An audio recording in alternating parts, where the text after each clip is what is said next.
It's probably the biggest story in entertainment this year, and the trades and the media, well, they're ignoring it totally, acting as if it does not exist.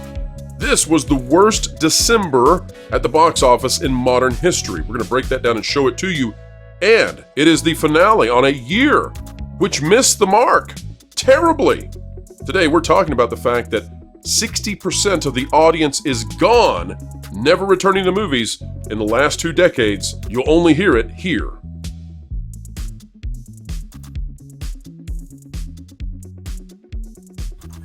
Hello, folks, and Happy New Year. Welcome to a brand new year made just for you. Get out there and take it, go with it, run with it, do fantastic things, and achieve your dreams. Today, we are joined by an awesome New Year's panel, and we're talking about perhaps we're at the edge of collapse with the entertainment industry. Seriously, we're not making this up, not hyperbole, not in the least. And it all comes down to, I think we are whistling past the graveyard when it comes to the trades and to the news. They're not really paying attention to just how bad things have gotten. And folks, just like we said in the intro and like you saw with the thumbnail when you clicked on this, well, December was the worst December box office in modern history.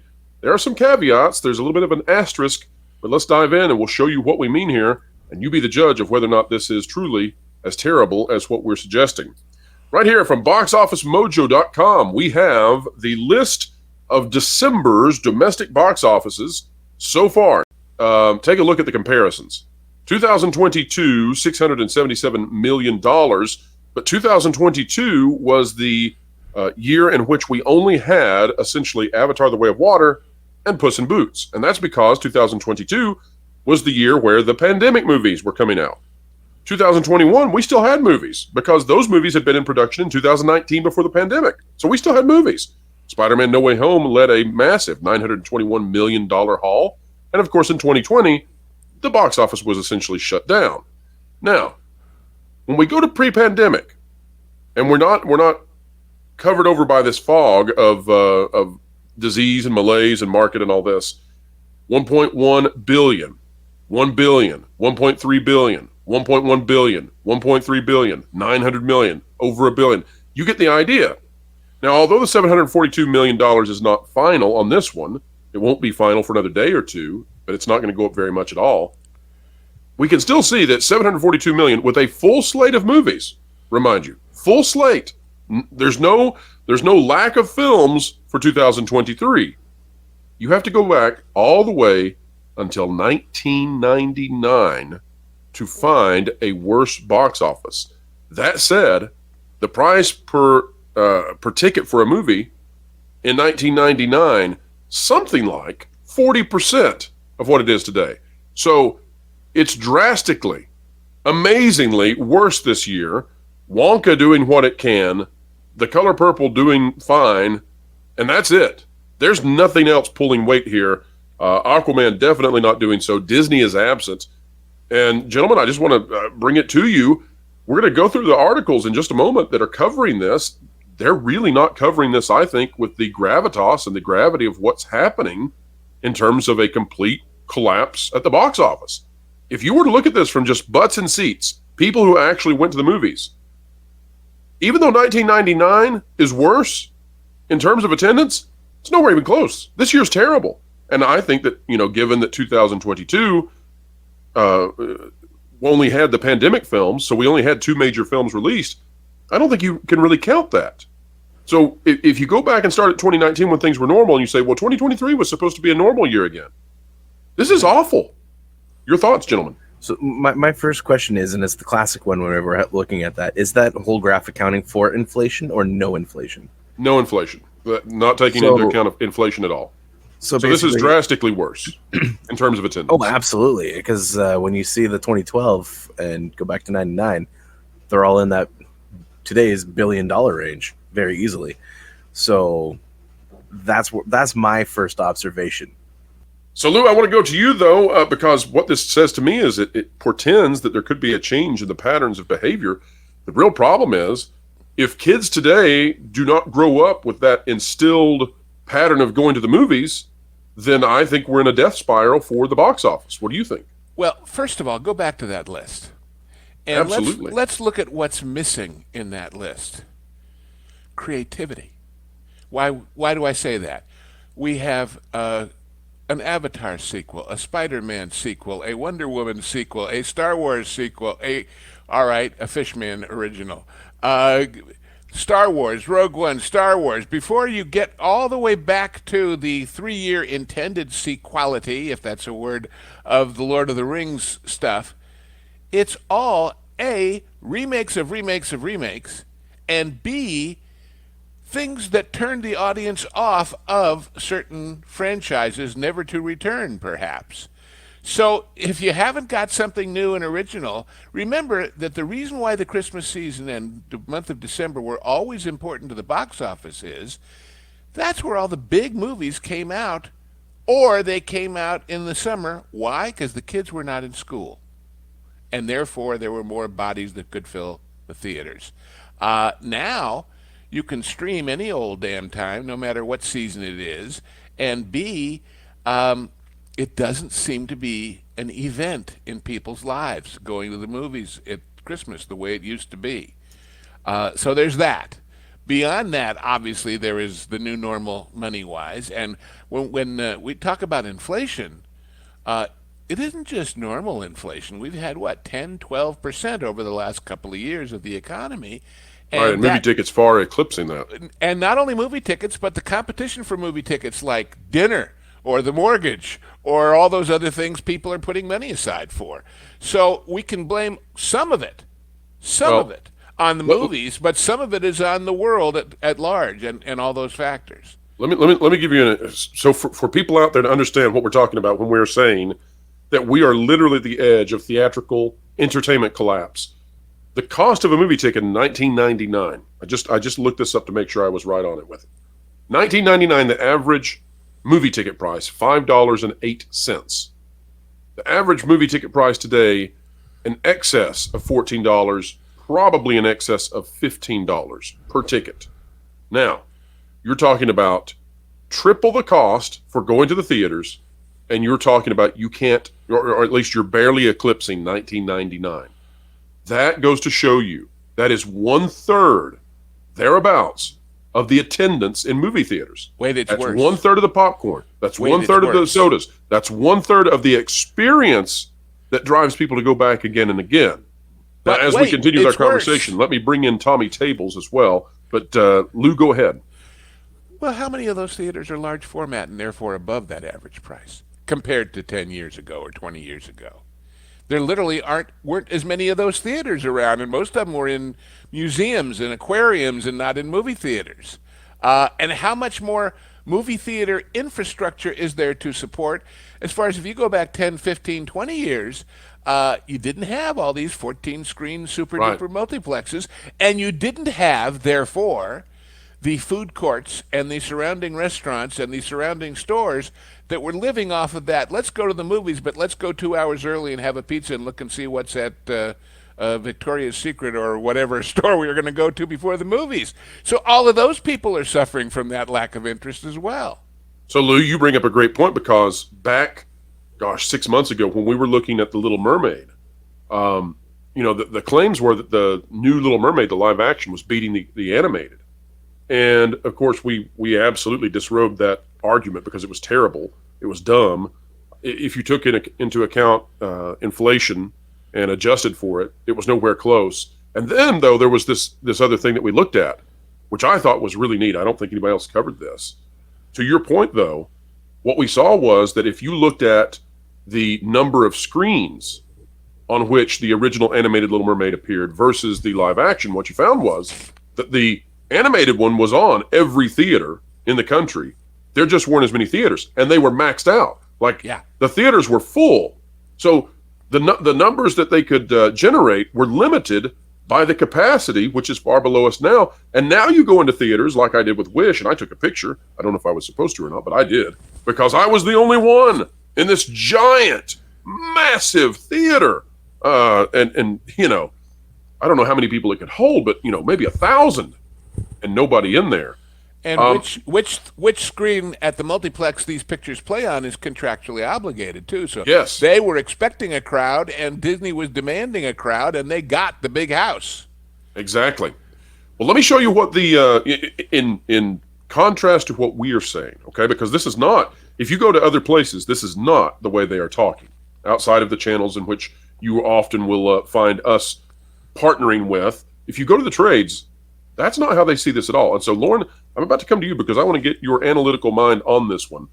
Aquaman 2, Wonka, and more propel Christmas week box office to $281 million. 14% over 2022. This by Anthony D'Alessandro, who we tend to like. But when it comes to this article, we just have to call it out because it's factually correct.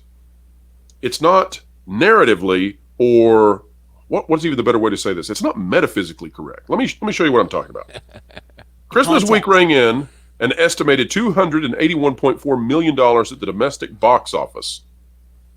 Figuratively, not literally correct, there, or vice versa. Up 14% from the December 23rd, 29th period a year ago at $246.4 million, indicating that moviegoing remains healthy post-pandemic for a family-heavy yet diversified lineup of movies. This despite the lack of one big 5 quad tentpole marquees. Now, this article sets up the idea that entertainment in the box office is just fine. That is the analysis starting point, right? That's where we exit the gate, indicating that moviegoing remains healthy post-pandemic for a family-heavy yet diversified lineup of movies. And yet here we are on this channel saying we're at the precipice of disaster.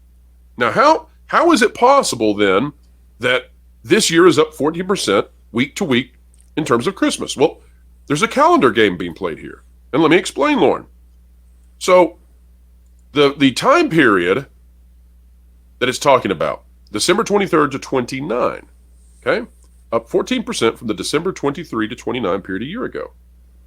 Well, now wait a minute. Christmas Eve is one of the lowest movie-going times of the year. In fact, it may be literally the worst day of the year for the box office because guess what? Santa Claus is coming to town and parents need to get the chimney ready, if you get my drift. Mm-hmm. And then Christmas Day, not great either. What happens here? You've got the 23rd, which is the holiday rush to get those final presents. You've got the 24th, which is literally the worst day, and you get the 25th, which is not much better. And then you have those good days when people are going back to the movies, but you really want to have the weekend. If we compare it to this year's Christmas week, what do we see? Well, we see that the 24th, Christmas Eve, was on a Sunday, Christmas was on a Monday, and then the 26th, 27th, 28th, 29th, and 30th, by the way, the 29th and 30th on weekends, Friday and Saturday. Literally, it's comparing based on the way the calendar sits. You have a completely suboptimal week versus a completely optimal week, Sunday to Saturdays. That's how you get this number. But if you actually look at the real December numbers, you come away saying, "Oh, this is actually bad." Lauren, why do you think that they're setting up this kind of comparison when surely the best analysts in the industry know that we are not in a good place? It's important to remember that the trades are also dependent on the movie industry, and you don't want to be crying fire in an environment where theater. Oh yeah. You don't want to be doing that kind of thing when the audience is already shy about going. It's like if you're starting to say, "Man, this movie season sucks," that's going to convince more people to stay away. And so, because they're also dependent on people being interested in what they're writing and saying, you want to attract as many people to the theater as you can. And so they sort of have to say, "There's nothing to see here. Everything is fine." And I think the other thing that we need to talk about is that not only have the movie ticket prices increased enormously in the last 20, 25 years, so have the concessions. So you're at a point where if you got a family of 4 or 5, there's no way you're getting out of the movie theater for less than $100. And people just don't have that kind of spare cash laying around anymore. So if you want to have the movie going, the theater experience, the optimal way to see the movie, you better be absolutely sure that you're getting your money's worth. This has got to be an event movie that everybody likes. And as Lou was pointing out, we may have had so many event movies that we've created a death by derivative. We need new IP. We need fresh blood. That's an event movie. And to double down on what Lauren's saying about the cost, what about the cost to the exhibitor? First of all, the cost of those people making the popcorn and pouring the drinks and sweeping up the stuff has gone up primarily because of the labor shortage, what have you, after the pandemic, of there being fewer people willing to work at various jobs because of various reasons. But let's go take a look at what the year ahead may portend in the state of California, where the governor just mandated a $20 an hour minimum wage for so-called service personnel. And that Well- isn't unique, though, to California, because that's been happening across Canada, where they've been increasing all the minimum wages. But $20 an hour, you got to sell a whole hell of a lot more popcorn for a whole hell of a lot more money to be able to just pay that guy to say, thank you very much, would you like some Milk Duds? Formerly Golden State in the Great North are about to have $200 a night family events at movies. But if And the immediate impact of that was a whole bunch of pizza delivery drivers getting laid off. So Yes, you know, and I asked the question, I know we'll research it because there's so many good research people here. What's this going to mean to Disneyland as far as the price of cast members when they just got those new raises that are not that, but the benefits are based on a percentage of what you're earning. So if suddenly you got to pay everybody who's smiling at cast services $20 an hour and pay them bennies based on that, ooh, you think There's ticket prices definitely are a high now? cascade. Definitely a cascade of issues here. Pro, if I could ask you, go back to that picture that you first put up of the article. Are you talking about the list of box office, or are you talking about the article Alessandro that you piece? just the Alessandro piece? Because Absolutely. there's two things that popped out at me. One silly, one serious. First of all, the one silly is on the left. You remember, what does God need with a starship? What does Aquaman need with a wetsuit? But go on down further. I mean, really, go a little bit further to the part about Wonka and there. Mm-hmm. I just did the math. You know what 8 million divided by 4213 is? Oh, go for it. 1,898 per screen. That's not Right. a lot of money per screen, guys. Now divide that by 15 to figure out actually how many people attended. Well, there per you screen. go. And Yeah. so it may look impressive. Oh boy, a third day in a row it led all the. This is like it's the hottest movie on Disney Plus, but people are leaving Disney Plus. It's the biggest movie in 3 days in a row, but biggest compared to what? Well, Can I ask do you guys think that this is how drive-in theaters felt before they all went extinct, essentially? I feel like we're all just, it's like an utter collapse. Here's what it feels like. It feels like the entertainment industry and the trades, they're looking at a house on fire and telling us their analysis of the drapes. Oh, there's a clip you got to pull from one of the Police Squad movies, with Leslie Nielsen standing there and there's bombs going off in the background and he's going, nothing to see here. That's going to be the signature clip for this. Didn't that turn into a meme about the Iraq invasion? Yeah. this goes back again, though, to why I think they're writing their articles this way, is that they know there's nothing they can do. So the economy's going to stay where it's at for a while, and they can't get anything into production that tries to right the ship. It's going to take 2 to 3 years before you start to see a correction. If it's gonna you get had worse. brilliant people making great movies that were going to draw people, they're still 2 years away. But it's going to we get don't. worse, and that's what I wanted to, that's the point of this, we're at the edge of collapse, is because 2023 was the best shot they had. This was it. They had the full roster of movies coming out. Yeah, They next year. blew it with the DEI and ESG, and now 2024, we have nothing because of the strikes. We have nothing. Can I ask one clarifying question, and then I'm going to make a point of Yes, then I want to bring in Martin. So when we talk about screens, because for those of us who are normies and not like you guys, does that mean that's the amount of showings, or is that the No, literal? it's the individual houses in a given theater. So that and makes therefore this even worse, right? Yeah. Because that's what I wanted to understand is this how many times it shows? Now, what all of this shows me, and kind of to Lauren's point, though, is this also shows the toxicity of the industry, and that if you do this in any other organization, and you have all those outside sources, if you cannot have the criticism, you will never grow, right? And they have shielded themselves from any criticism. It is just a bunch of yes men, and the media is placating that, and they're not helping anything. And so while you have this one industry, which is its own, which is the movie industry, they all scratch each other's backs and give each other promotions based off of who did what and whatever else. But then you have the media, who they are technically their own, and they could actually be thriving at this point and not struggling if they were actually following where the actual culture is going, not trying to steer the culture along with the theaters. The first And- part of having a problem is dealing with a problem is admitting you have a problem, right? Exactly, and that's They're kind of not the good key. at that. Lou and I No. were talking about this the other day through chat, that none of these industries or none of these reporting agencies go after anybody else in the entertainment sphere anymore.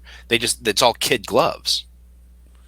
You remember that? Lou? Exactly. Yes, I was just thinking about it too, because one of the things that I mentioned is that the reason why somebody makes a decision to advertise on a particular show, or the reason why people make a decision to greenlight something, is often because there is a butt covering, if it fails, reason that won't get them fired and make them lose their goodies.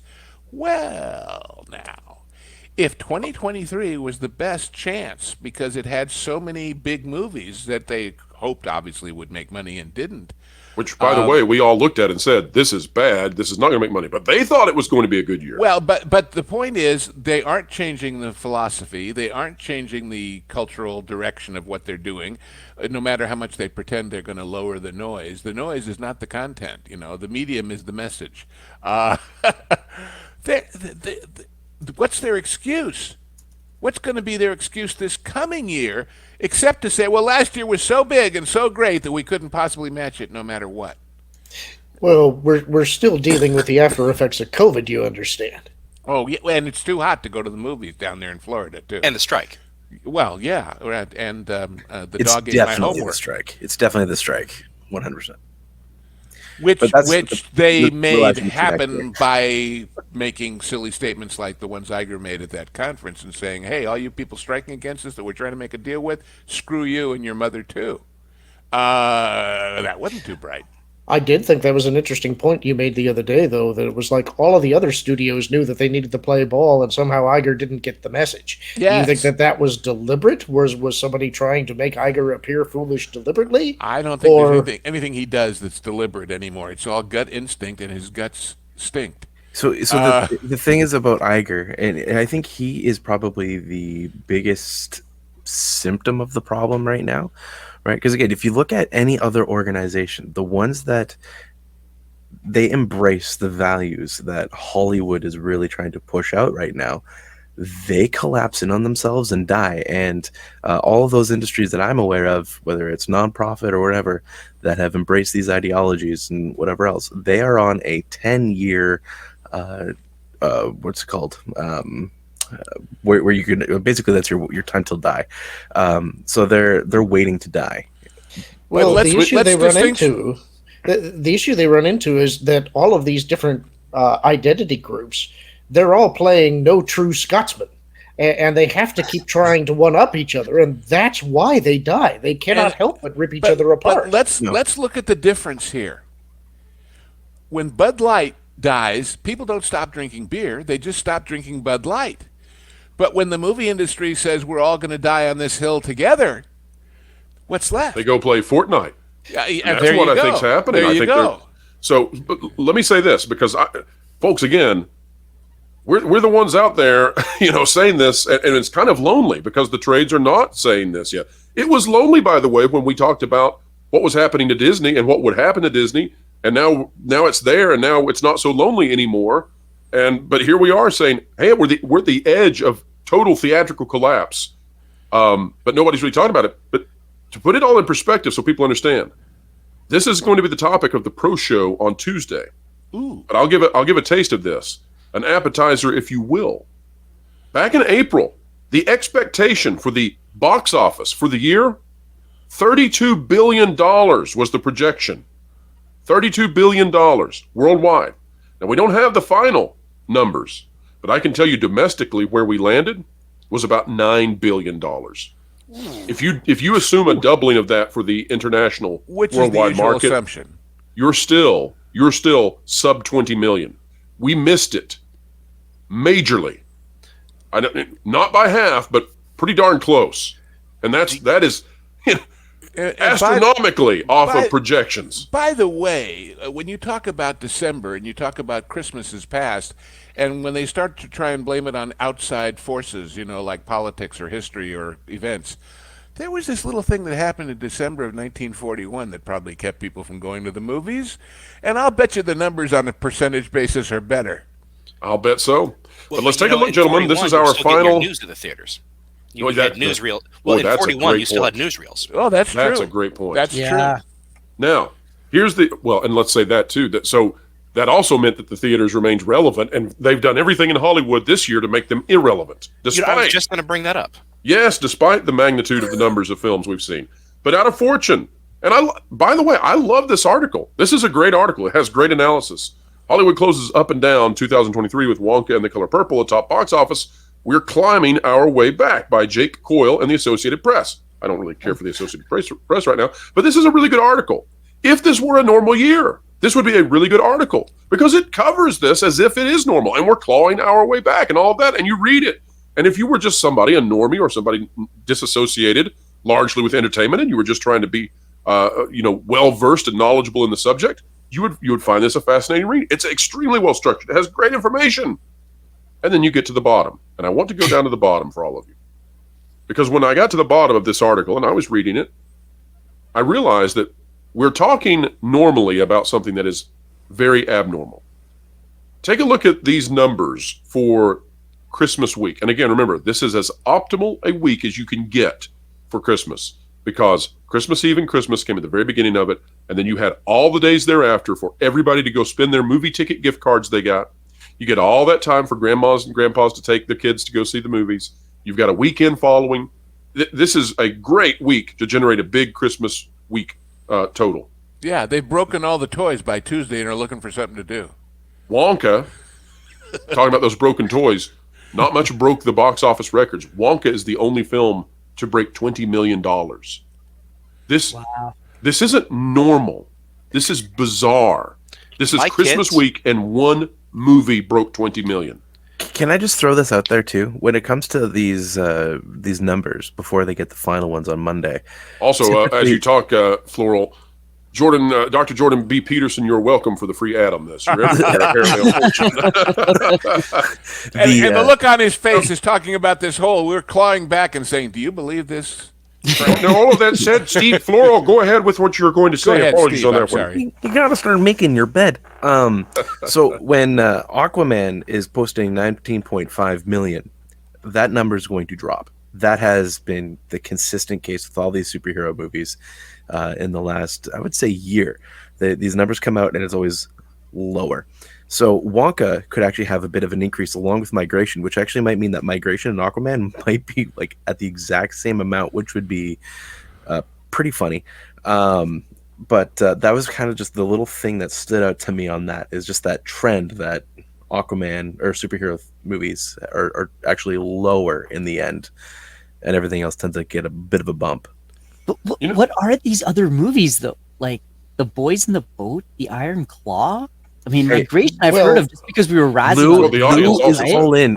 Okay, Tommy, talk to Lou about The Boys in the Boat. He is all Great in on movie. that movie. Great movie. Yeah. But Bear in mind, though, this is the season, and it was a little earlier this year when all of the Oscar bait titles get dropped, and those don't necessarily tend to go to where the general audience wants to go. That's where you're getting your ego-driven projects. And where they used to drop them in December to qualify for the Oscars, but they went on to be still in the theaters, a lot of these are being dropped by the streaming services who produce them to try and get an Oscar, but they're not looking to make their money that way. They're primarily going to be, please sign up for Apple TV and please sign up for Netflix and please stick around at Disney. That's what they're there for. Well, do you think around 2019, all the movie distributors and the studios thought streaming was the big thing, and that's what they were going to jump on, and they wouldn't need these exhibitors in the next 5 years? In which case, the exhibitors should have, gotten the torches and circled the studios and said, "We're still alive and in business." And then, of course, they can point to, "Okay, you don't want to play ball with us? We'll play ball with Taylor Swift, and Right. screw you." Well, if you go international here, like my oldest son, when he was off of school before everybody else, so I took him to go see Godzilla -1, and he bounces around all the time, but he watched that movie. Like he's 12 years old, And now he's asking. He had never seen a Godzilla movie before, but now he's asking me, "Hey, do you have all the movies from the Shoyu era? Do you have all the movies from Legendary?" He wants to see every single one. And if I asked him today if he wanted to go to a theater to see any of them, he would say yes. He's now a kid who will go to the theater with me. But you know what? None of my kids have heard of Migration. And Well, I'll tell you guys Godzilla this. toys are going to take all that empty shelf space at the stores that used to be Star Wars toys, and We're going to need more ollies. We're going to need more ollies. We're going to need a ton of ollies and Five Belows. And by the way, that headline, clawing back. What happens when you are climbing the mountain and you are sticking in your pitons and pulling on your ropes, and you suddenly get to a place where there's nothing to hammer with because you ran out of pitons? That's the year ahead. There's no Exactly. movies. There's no movies. If everything was good, if things were coming back, if all of this positivity was real, you still have this big, huge hole in what you can put out there. And these movies won't stay in the theaters forever, even if they were the same kind of hits that used to last a year. It ain't going to cut it. What I would suggest is that we watched and we decried when they began telling us, well, Star Wars fatigue is here. And we said, this isn't a psychological contagion. This is bad movies. And then they said, oh, well, now there's superhero fatigue. And we all said, no, wait a minute. This is quality. This is not people, suddenly becoming tired of good stuff. And then they said, well, there's animation fatigue. People are waiting for streaming. Now there's Hollywood fatigue. You know what And I belies would all that? I would suggest, Lou, that what's happening here is, the best analogy I have is that it's like a farmer who goes and mows down every fruit and vegetable in the field, brings back some mangled up, chopped up, pieces of vegetation, throws it on your plate, and then when you don't want it, says, well, I guess there's vegetable fatigue. No, you mangled up what we had. Shall I prove it to you in one movie? Please. You know what we weren't fatigued about? You know what we were all hoping for? You know what the whole world was longing for and saying, oh, please, yes, bring it back, make it happen. Blue Beetle? Indy. Yes, Indy. There weren't 43 indie movies competing, and there weren't superheroes named Indy competing. There was memories of a great time, a great experience, a character we gave a damn about, a quest, a journey, all those good things, and they gave us Phoebe. Well, they refused to give us Short Round, and that was intentional, and now we know it. Can I just One say final that word. Go ahead, Tommy. Tommy, then Lauren.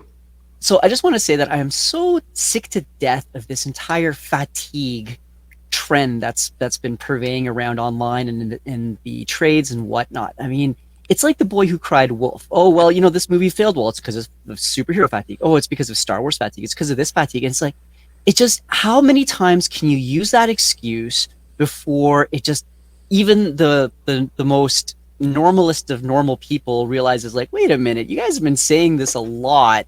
I don't really think this is actually true. It's just so disingenuous, and it's Tommy, a personal peeve. Well, yes. You know what's the worst thing about it is? Who What? are they blaming? The audience. Yeah, that's not it. themselves. Just like the Exactly. comic industry. It's Yeah. not our fault. It's your fault because you don't like these things anymore. How dare you? But I have realized now that Tommy's dialect and the use of fatigue over fatigue is far superior to my pronunciation. That's Now I because wish to that's steal it. because he's closer to Quebec. Okay, so Yes, well, Tabernacle. I'm not All saying right, fatigue. Lauren, what do you got? Go back to that list of movies again. Absolutely. You want the I- fortune? Yeah. Go for it. Oh no, I'm sorry. The other one, the one that was listing all the movies over the last year. Here we go. I think we need to go back again to Lou's point about how many original movies are in here. Look at this list. How many different movies do you think are actually just on this first page? Well, there's 23 to 06. So somebody run that math real quick. Well, not so much about the years, but the total number of movies. How Oh, many of I them see. were? How many of them were actually original? Right. None of Death I by can tell derivative. you. I can tell you. I looked. It was 3, Right. and that's Avatar, Marley and Me, and Night at the Museum. I'm pretty sure Marley and Me and Night at the Museum were both books. Well, Yes, yeah, but I originals mean, in terms of box office tentpoles. Okay. right? Yeah, Would I and Am so Legend be that as well?